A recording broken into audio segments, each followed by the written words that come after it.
Hey, I'm Bevian with Be Got a Point, and I wanted to answer some questions that I have been getting on some of my other social platforms now that I've just started my YouTube channel.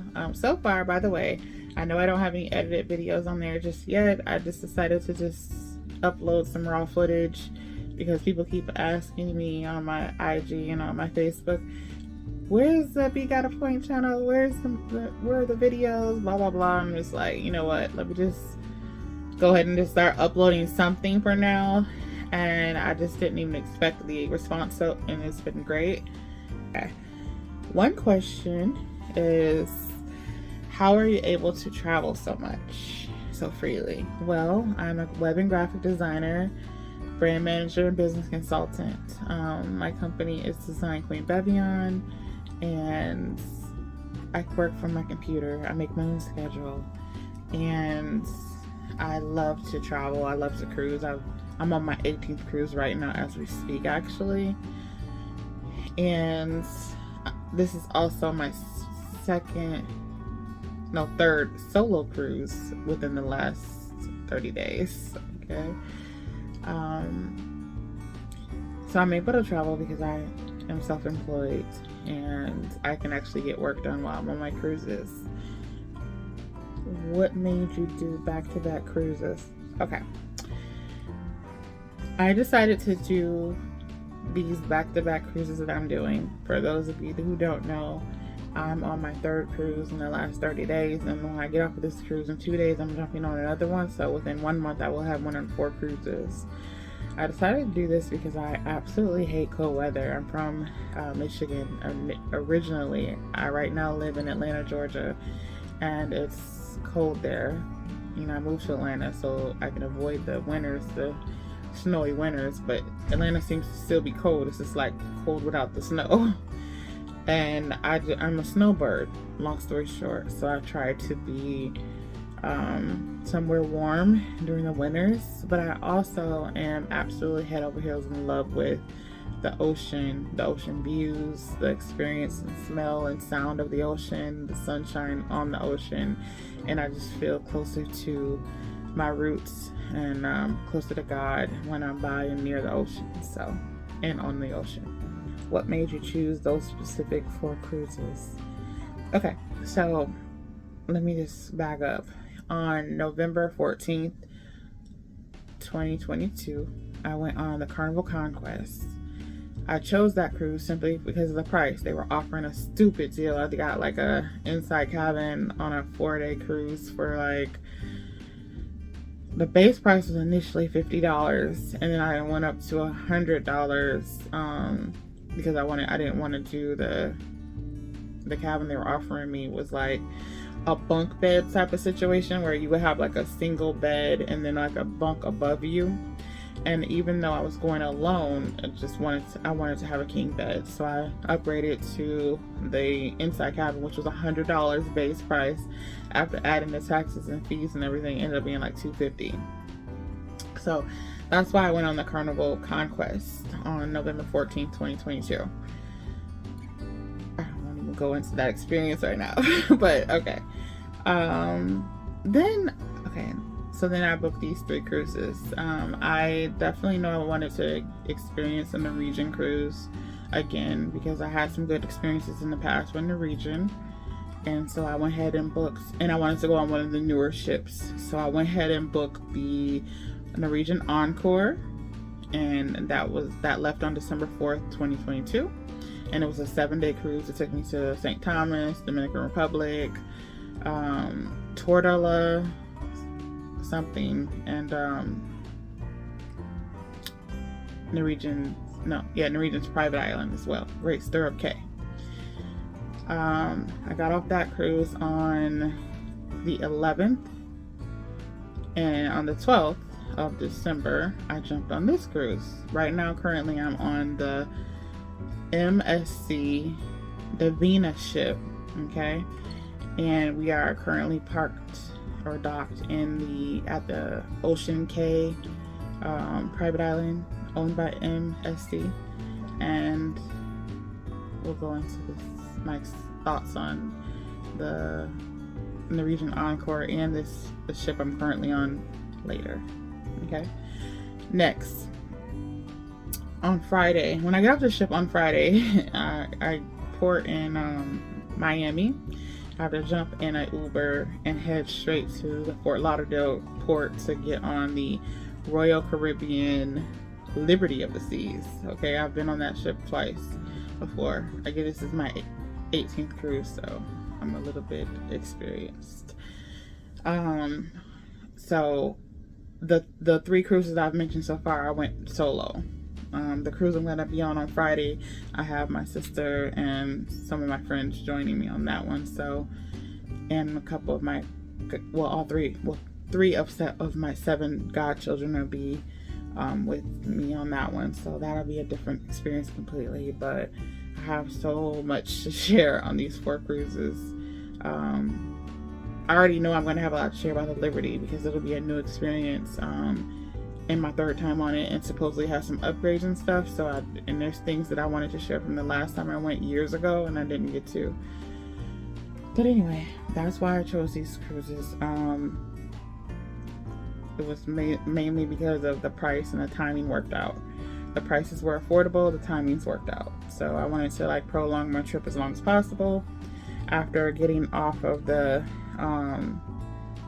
NCL Encore, I knew I needed to put a cruise in between that and the Liberty because I had already had the Liberty booked first. So I needed to not have to just be in Miami or Fort Lauderdale, whatever, waiting on the cruise on the Friday, December 16th, because it's literally more expensive to stay in Miami than it is to jump on a cruise ship.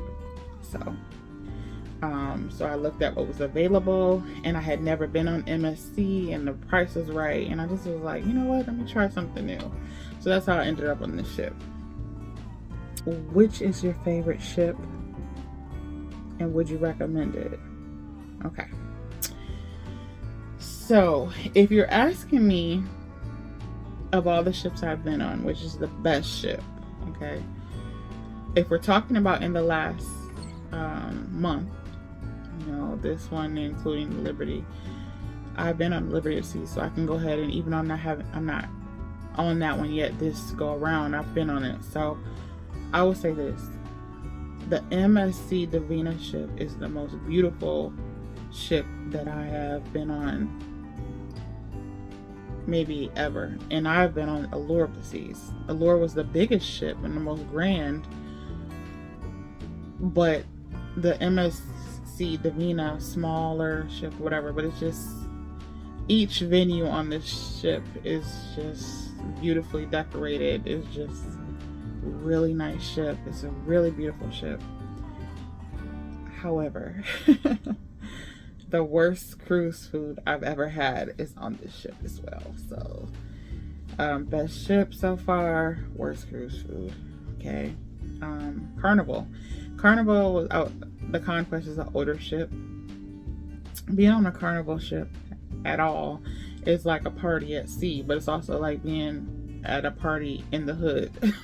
It's really ghetto. Not just the diverse crowd, which is nothing wrong with that or whatever, but just the, you know, the hallways smell like weed. It was guys following me to my cabin, like someone trying to holler at me every time I turned the corner, asking for my room. It was just like, I don't know. I haven't had that problem on any other cruise line other than Carnival.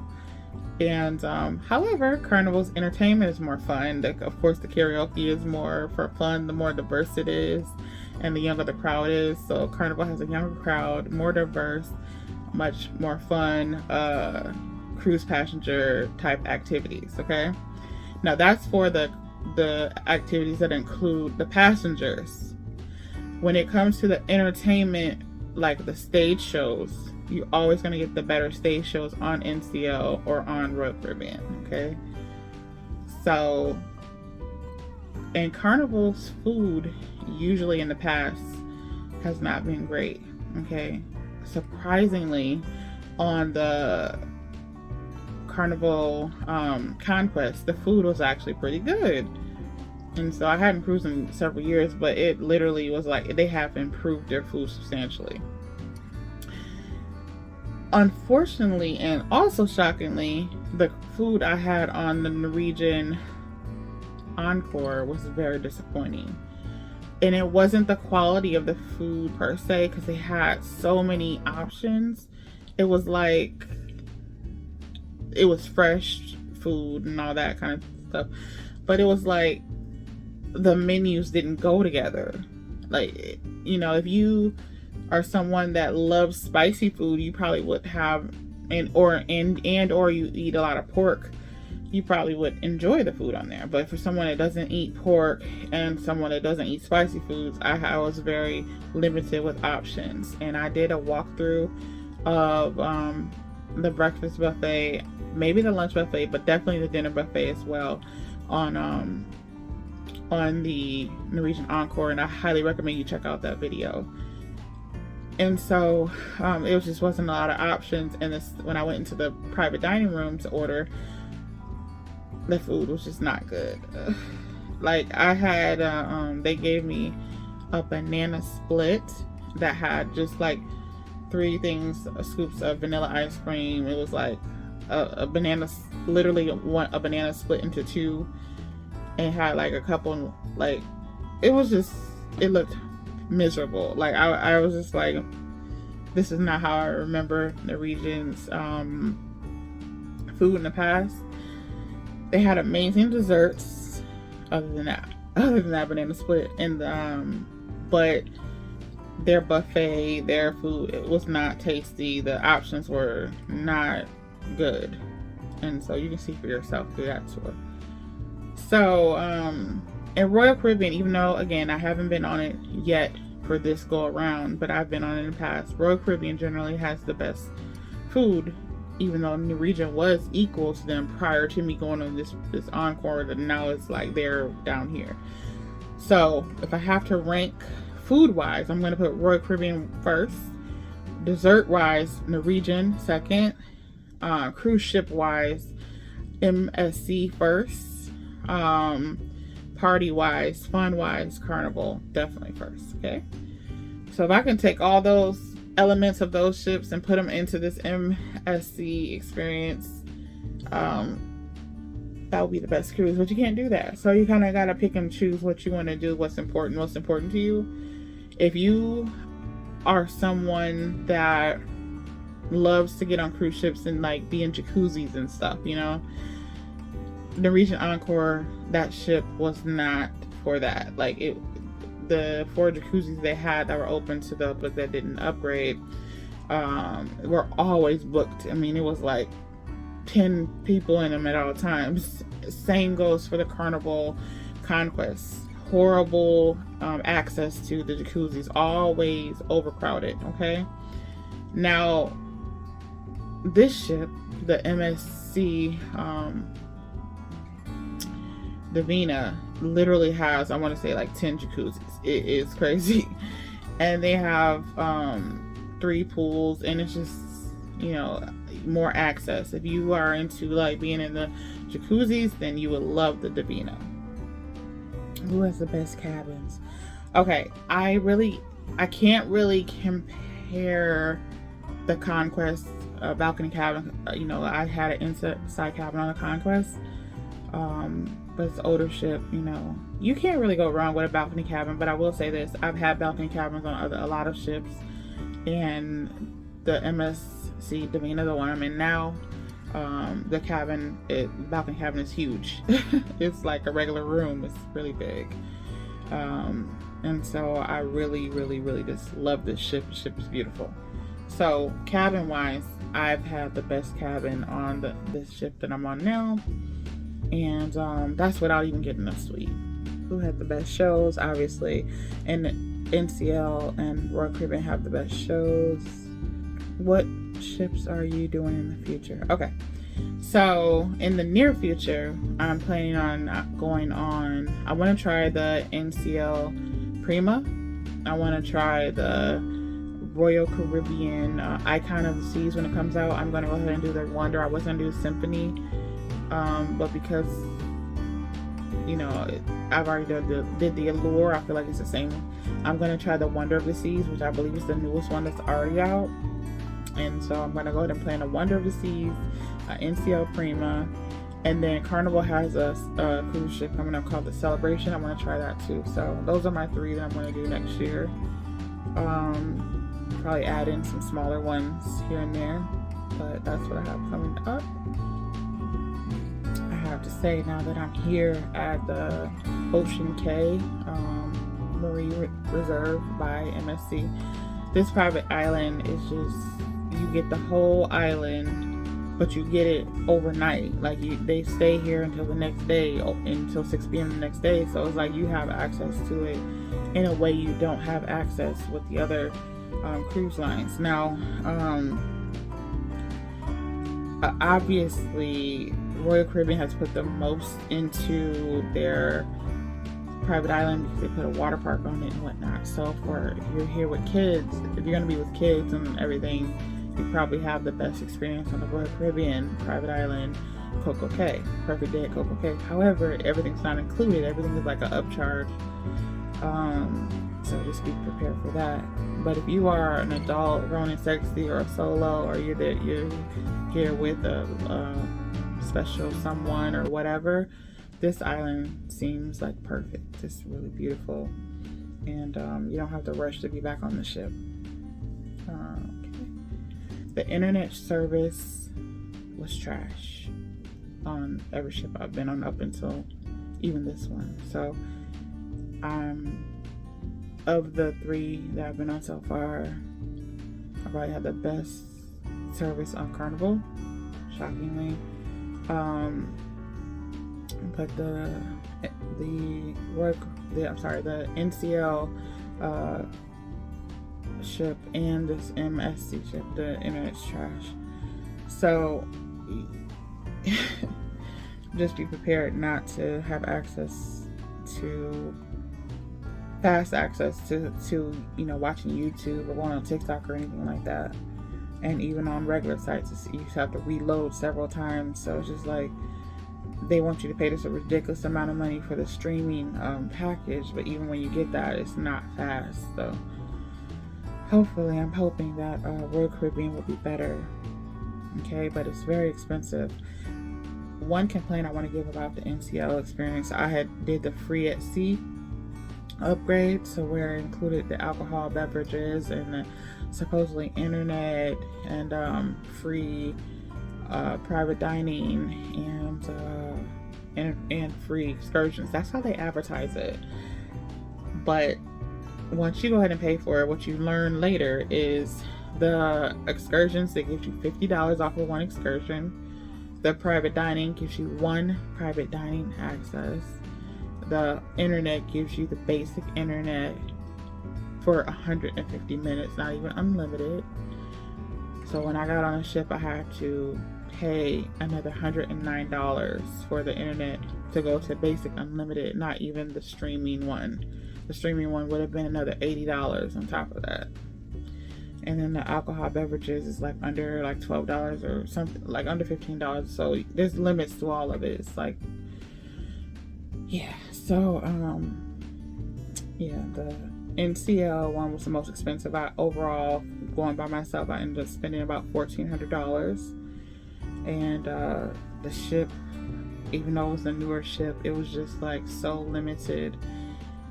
I think they literally had 1 pool in the middle and then the 4 jacuzzis. And then the Haven area, you have to pay extra to access that. So it's just, the ship was overrated, that NCL ship. Okay, so there are a couple other questions, but I'm going to stop there. I highly recommend you go and check out the footage that I have already uploaded from these different ships if you're going on either of them. And going forward, I'm going to make some actual nice vlogs and put effort into like editing them and all that kind of thing. This was just a simple Q&A that I've been getting some questions as I've been uploading footage to my other social media channels. And now that I'm starting to put the information on YouTube, I just wanted to have a place where all the content can be in one place. And I would really appreciate if you would support by watching the other videos and liking them. Feel free to comment, and I don't want to over badger, but if you are interested in the content I'm putting on, I would greatly appreciate if you would subscribe to my channel. Thank you for your support. Talk to you soon.